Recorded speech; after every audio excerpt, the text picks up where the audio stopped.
안녕하십니까? 하나님의 크신 은혜와 평강이 당신의 삶에 가득하기를 기도합니다. 우리는 분주한 일상 속에서 잠시 멈추어 우리 신앙의 가장 깊은 뿌리를 돌아보는 시간을 갖고자 합니다. 오늘 우리가 함께 나눌 이야기는 바로 성금요일입니다. 예수 그리스도께서 우리 모두의 죄를 대신하여 십자가에 못 박히신 그날, 성금요일 예배의 의미와 본질에 대해 깊이 묵상해 보고자 합니다.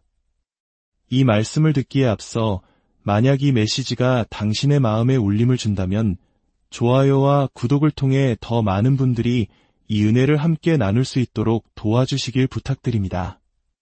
당신의 작은 손길이 하나님의 말씀을 전하는 귀한 선교의 도구가 될 수 있습니다.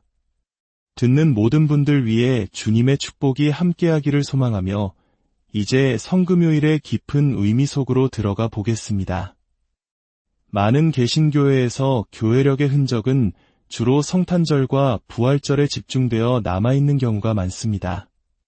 하지만 우리 신앙의 핵심에는 고난주간, 그리고 그 절정인 성금요일이 자리 잡고 있습니다. 특히 한국 교회에는 고난주간 특별 새벽 기도회와 같이 이 기간을 더욱 경건하고 깊은 묵상으로 보내는 아름다운 전통이 있습니다. 성금요일 예배를 준비하는 목회자, 찬양 인도자, 그리고 모든 성도들이 마음속에 품어야 할 가장 중요한 것은 무엇일까요? 그것은 바로 십자가의 의미를 온전히 드러내는 것입니다. 우리의 예배는 그리스도의 죽으심과 그분이 흘리신 보혈의 중요성, 그리고 그를 통한 속죄의 은혜에 깊이 초점을 맞추어야 합니다. 그리스도인들은 매 주일 주님의 부활을 기념하며 예배합니다. 특히 부활절에는 그 기쁨이 절정에 이릅니다. 하지만 그 찬란한 부활의 아침을 맞이하기 위해 우리는 반드시 갈보리 언덕의 어두운 오후를 통과해야 합니다. 성금요일은 바로 그 시간을 기억하고 묵상하는 날입니다. 우리의 죄를 대속하기 위해 자신을 제물로 바치신 예수 그리스도의 희생을 깊이 생각하며 성도들의 마음을 십자가 앞으로 인도하는 것보다 더 중요한 일은 없습니다. 이 날은 또한 놀라운 복음 전파의 기회가 될 수 있습니다.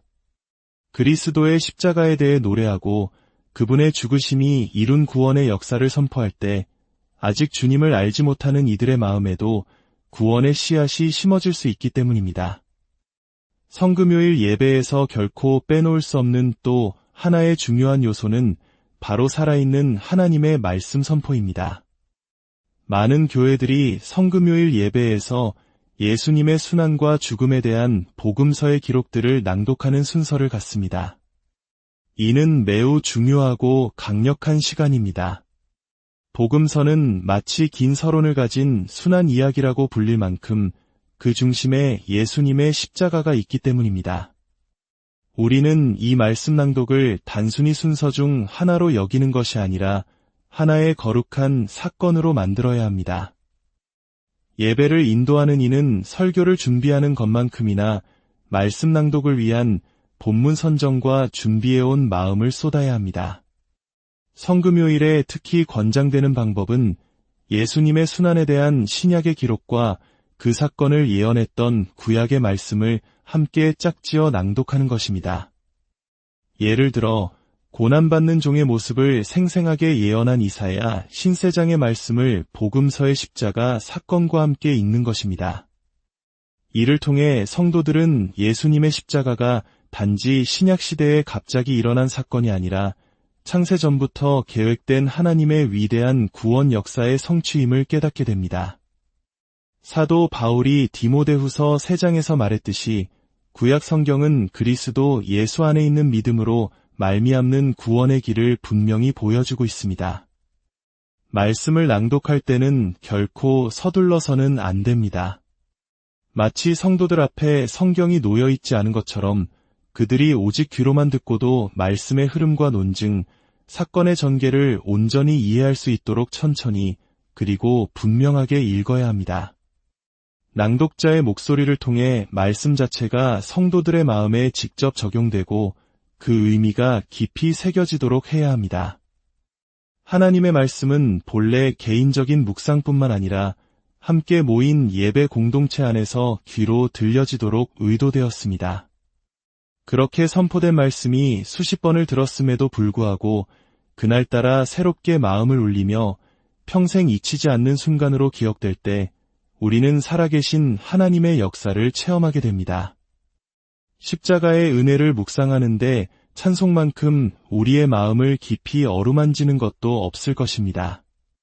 성금요일, 그리고 연중 어느 때라도 우리가 부를 수 있는 십자가의 은혜가 가득한 찬송가들은 참으로 많습니다. 이사야 신세장의 슬픔의 사람이라는 표현을 떠올리게 하는 찬송가, 옛말인가 날 위하여 주 돌아가셨나는 그 가사 하나하나가 우리의 심금을 울립니다. 죄인들을 구원하시기 위해 조롱과 멸시를 참으시고 우리를 대신하여 정죄받으신 구세주의 사랑을 노래할 때 우리는 할렐루야로 화답할 수밖에 없습니다. 또한 오 거룩하신 주님 그 상하신 머리는 오랜 세월 동안 수많은 성도들의 눈물과 기도가 담긴 고백입니다. 나의 죄를 씻기는 예수의 피밖에 없네라는 찬송은 그 단순하고도 강력한 메시지로 우리 구원의 유일한 근거를 선포합니다. 찰스 웨슬리의 위대한 찬송 어찌 날 위함이 온지는 하나님의 놀라운 사랑과 은혜에 대한 경탄을 담고 있으며 만세반석 열리니는 세상의 풍파 속에서 오직 주님만이 우리의 영원한 피난처 되심을 고백하게 합니다. 윌리엄 쿠퍼의 샘물과 같은 보혈은 과 미국의 오래된 영가에서 유래한 예닐인가 내 형제여 역시 십자가의 사랑이 얼마나 놀라운 것인지를 깊이 묵상하게 합니다. 그리고 아이작 와츠의 주 달려 죽은 십자가를 부를 때 우리는 세상의 모든 자랑을 내려놓고 오직 그리스도의 십자가만을 자랑하겠노라 다짐하게 됩니다. 이 찬송들은 단지 성금요일만을 위한 것이 아닙니다. 그리스도의 십자가는 우리 신앙의 중심이기에 1년 내내 우리의 예배와 삶 속에서 울려 퍼져야 할 영원한 노래입니다. 그렇다면 이 모든 논의는 한 가지 근본적인 질문으로 이어집니다. 하나님께서는 우리가 어떻게 예배하는지에 정말로 관심을 가지고 계실까? 그 답은 명백하게 그렇다입니다. 하나님은 우리의 예배에 깊은 관심을 가지고 계십니다. 신약 성경 고린도전서 12장에서 14장을 보면 사도 바울은 고린도 교회의 예배가 어떠해야 하는지에 대해 매우 구체적으로 가르치고 있습니다. 그는 모든 예배의 요소가 성도들의 덕을 세우는 것과 믿지 않는 자들에게 복음을 전하는 것이라는 두 가지 큰 목적을 위해 질서 있게 행해져야 한다고 강조합니다. 심지어 성령의 은사가 나타나는 방식까지도 조절하며 모든 교회가 그렇게 하고 있다고 말함으로써 예배에는 보편적인 원리가 있음을 분명히 합니다. 또한 요한복음 4장에서 예수님께서 사마리아 여인과 나누신 대화는 인류 역사상 가장 중요한 예배에 관한 가르침입니다. 예수님은 참된 예배는 영과 진리로 드리는 것이라고 말씀하셨습니다. 이는 우리의 예배가 성령의 인도하심에 따른 진실한 마음, 즉 영으로 드려져야 함과 동시에 하나님께서 자신을 계시하신 말씀, 즉 진리에 근거해야 함을 의미합니다. 우리는 하나님께서 정하신 방법대로 오직 중보자이신 예수 그리스도를 통해서만 아버지께 나아갈 수 있습니다. 구약시대의 금송아지 사건을 기록한 출애굽기 32장과 33장은 하나님께서 정하신 방법이 아닌 인간의 생각대로 드리는 예배가 얼마나 위험한지를 보여주는 강력한 경고입니다. 이스라엘 백성들은 보이지 않는 하나님을 눈에 보이는 형상으로 만들어 섬기려 했습니다. 비록 그 대상이 여호와 하나님을 향한 것이었을지라도 그것은 하나님의 명령을 정면으로 거스르는 죄였습니다. 이는 예배의 방식이 우리의 편이나 기호가 아닌 하나님의 말씀에 철저히 근거해야 한다는 예배의 규정적 원리의 중요성을 일깨워줍니다. 시편 95편에 오라 우리가 굽혀 경배하며 우리를 지으신 여호와 앞에 무릎을 꿇자는 말씀처럼 성경은 끊임없이 우리를 함께 모이는 예배로 초대합니다. 우리의 신앙은 개인적인 경건 생활뿐만 아니라 주님의 몸된 교회 공동체 안에서 함께 드리는 예배를 통해 자라나고 견고해집니다. 성금요일, 그리고 우리의 모든 예배의 순간이 하나님의 마음을 기쁘시게 하는 거룩한 산제사가 되기를 소망합니다.